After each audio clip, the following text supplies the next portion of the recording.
All right, hey everyone, Amanda here. I'm doing a little short and sweet spread for the new moon in Taurus that's today, so I'm just going to get right into this. The first message I got here um, is this Eight of Pentacles, and the clarifier was the Four of Swords. So this makes a lot of sense. So the Eight of Pentacles is all about hard work. And when I pulled these cards, it kind of seemed like this is a sphere of our work and career, and this is a sphere of our love life and what we're creating there. So it makes sense that the Four of Swords was the clarifier because a lot of people are feeling like their work is on pause, or I don't know. What I get from this is you've put in a lot of the hard work, and now's the time to just sit back and reap some of the benefits of that. Also could just be things are on pause right now, but it's okay to rest and make use of that time.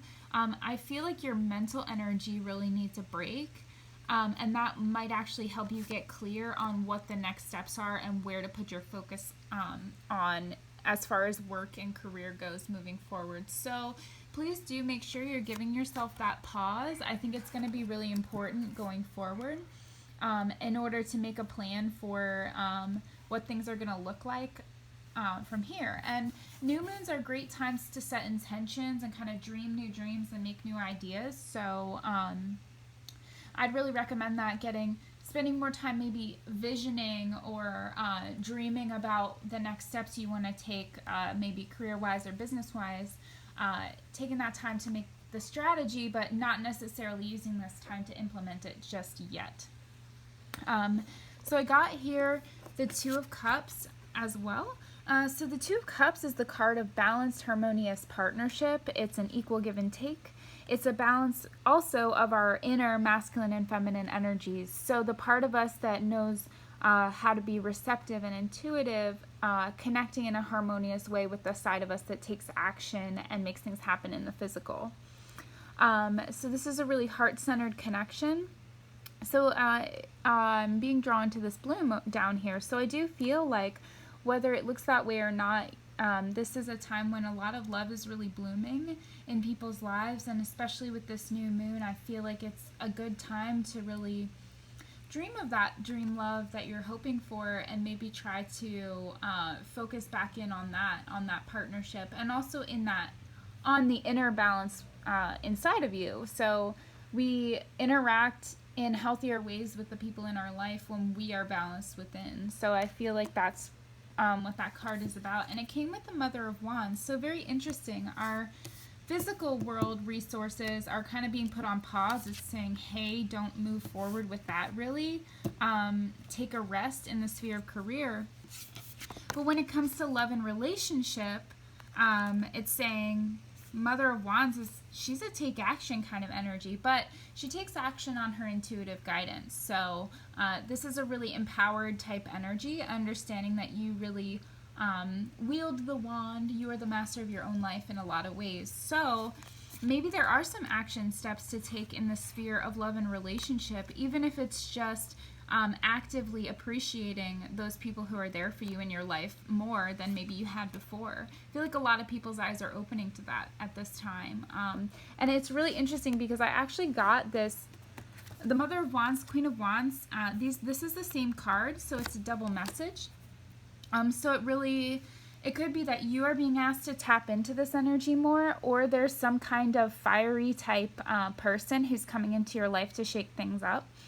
But I do feel like we're kind of being asked to find where are we empowered in our own life, and what's within our power and what isn't, right? And I think the Queen of Wands is actually really good at discerning that.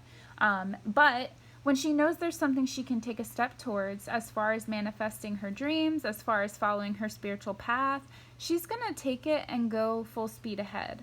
So I feel like as far as our inner world goes, there's actually a lot of movement going on, even if it doesn't appear that way outwardly.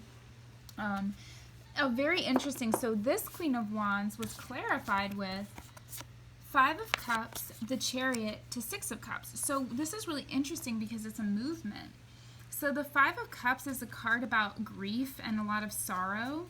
And it's usually about us needing to tap back into the gift or the blessing in our situation. So rather than focusing on losses, what are the gifts and how can you reframe that loss and see what you've gained from the struggles that you're going through? Please don't hear that I'm telling you to try to circumvent the loss or to not honor it properly. So we have to be in this space and really feel our heart and really grieve our losses and process those emotions.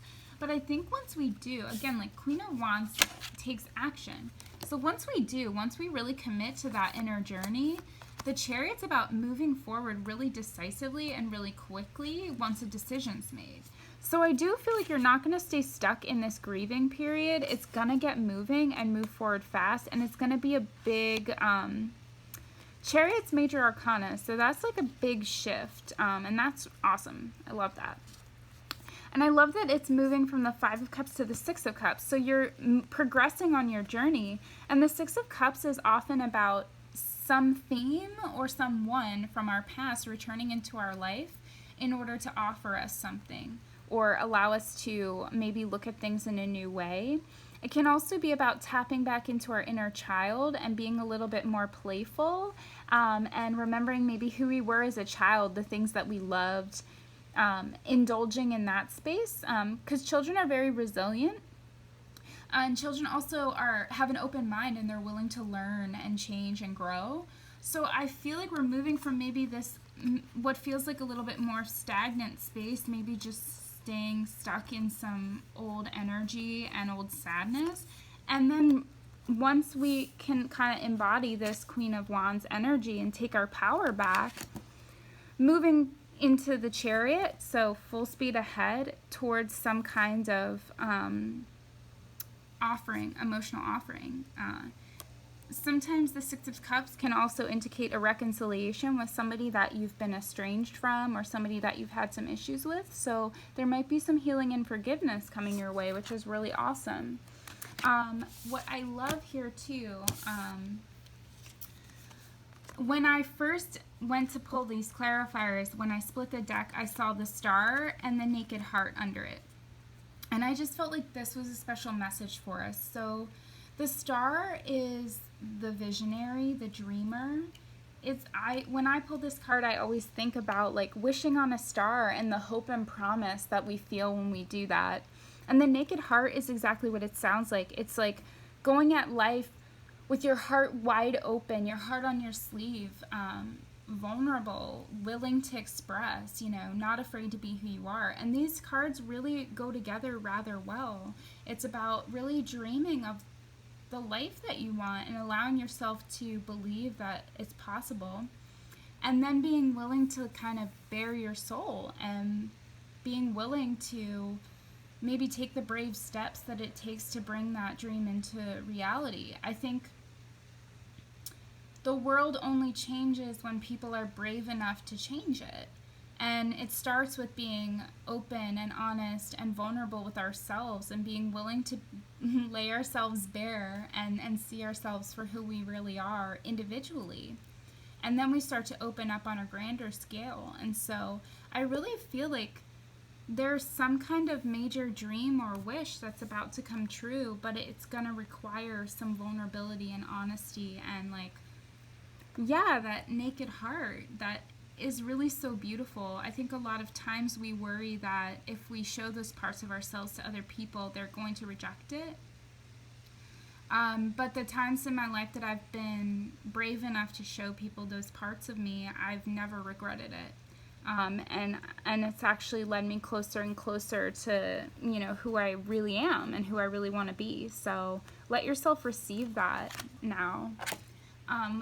And to finish off, we got this polar bear as our kind of animal guide for this new moon. It says Mystic. So it says, know that challenges make you stronger. Have faith when you face adversity. Take time to rest, dream, and renew your strength. Embrace your psychic abilities. You carry the shaman within. So I'm just going to leave you with that, and I wish you all a very blessed new moon. Till next time.